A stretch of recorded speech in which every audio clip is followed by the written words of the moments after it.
Hello and welcome to Retro TV channel. I'm Stoneboat. This channel is all about classic video games and old school home consoles like the Famicom, Super Famicom, Game Boy, and PlayStation, plus the programming techniques behind them. If you're interested in the technical side of retro gaming hardware and software, make sure to subscribe and stick around. In this video, I'll show you how to get 30 lives in Super Mario games on the Super Famicom by entering the same button sequence used in Contra. You don't need any programming knowledge, just use the source code I provide, and with a single click, you can add this feature to Super Mario.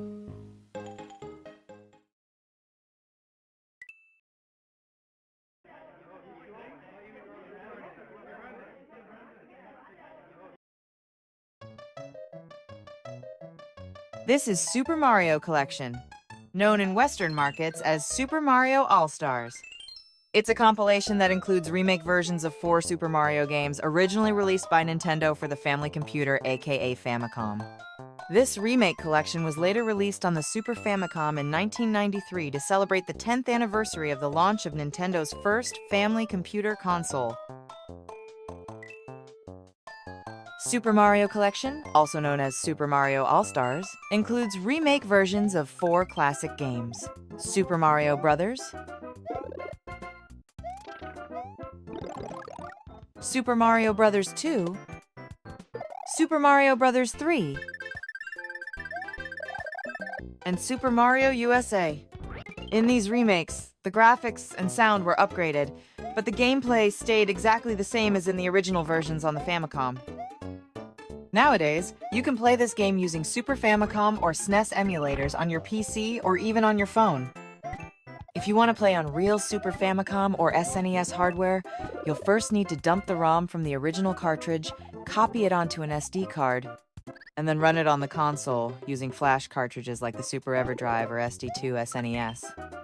The ROM for this game is 16 megabits in size, and I'll be making another video soon to show you exactly how to dump the ROM from the cartridge.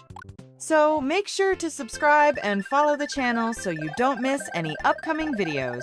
And now, here's the step-by-step guide on how to implement the Konami code to get 30 lives in these Mario games, just like you saw at the beginning of the video. Before we get started, let me quickly go over the overall workflow. The first step is getting the ROM. You can use ROM dumping tools like the Super UFO Pro 8 to extract it from your cartridge. That said, I won't be going into the details of that process here. I'll just assume you've already dumped the ROM from a cartridge you legally own. Next, you'll need to prepare a few tools to implement the Konami code into Mario ROM. At this step, you'll need any hex editor to check whether the ROM has a header, and to remove that header if it does. You'll also need a text editor in case you want to modify the source code. The built-in notepad on Windows is more than enough for this. And finally, you'll need XCAS to assemble and run the source code. If you downloaded the source from my GitHub page, XCAS is already included, so you don't have to look for it anywhere else. And here's how to download XCAS. There are multiple versions available, but I recommend getting XCAS Plus.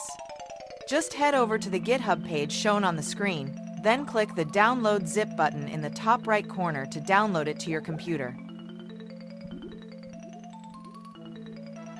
Next, I'll show you how to use a hex editor to check whether your ROM has a header. Open your ROM file with any hex editor. If the first 512 bytes are all set to 0 like this, that means your ROM has a header and you'll need to remove it. Don't worry, removing the header won't affect the actual game data at all. Real hardware and emulators don't need that header anyway. Before removing the header, try running the ROM in an emulator first to make sure everything works fine.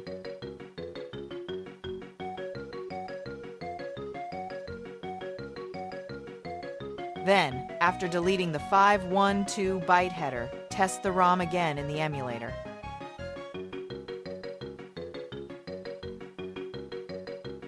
As you can see, both before and after removing the header, the emulator runs the ROM perfectly with no issues. Alright, let's get back to the workflow. Step 3 is the most important part of the entire process. This is where you'll need the source code to implement the Konami code.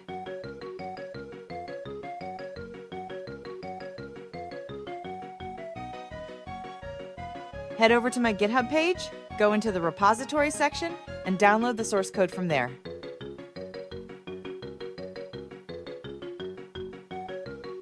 Here, you'll see a bunch of other source code projects that I'm sharing. But for this video, we're only focusing on how to implement the Konami code to Super Mario Collection. Downloading it works the same way as XCAS earlier. Grab it from the code section, then click Download Zip.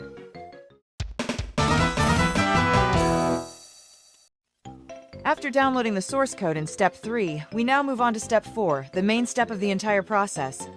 But before that, make sure you extract the folder you just downloaded. After extracting the source code folder, you'll see files like these. At this point, the first thing you should do is open the README file and go through it. It includes detailed instructions in multiple languages on how to carry out the process.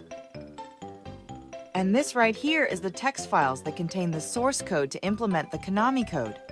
You can change anything here by editing this assembly code.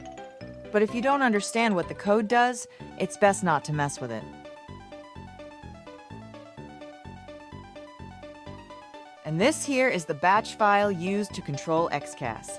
It contains Windows commands that run XCAS, assemble the code from the text file into machine code, and then insert that machine code into your ROM.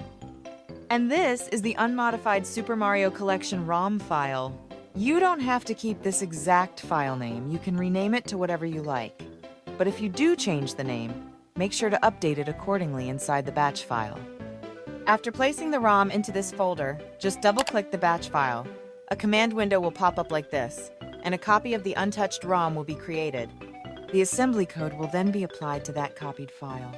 This means your original ROM stays completely untouched, while the copied version will have the assembly codes inserted to it. And that's it! You've successfully implemented the Konami code to get 3 0 lives into Super Mario Collection. Now you can run the patched ROM on an emulator or play it on real Super Famicom or SNES hardware, totally up to you. To get 30 lives, you must enter the button sequence up, up, down, down, left, right, B, and A right after the title screen appears. However, in Super Mario Bros. 3, you need to wait until the red curtain on the title screen rises before starting the button sequence. If you press the buttons earlier than that, the input sequence won't work.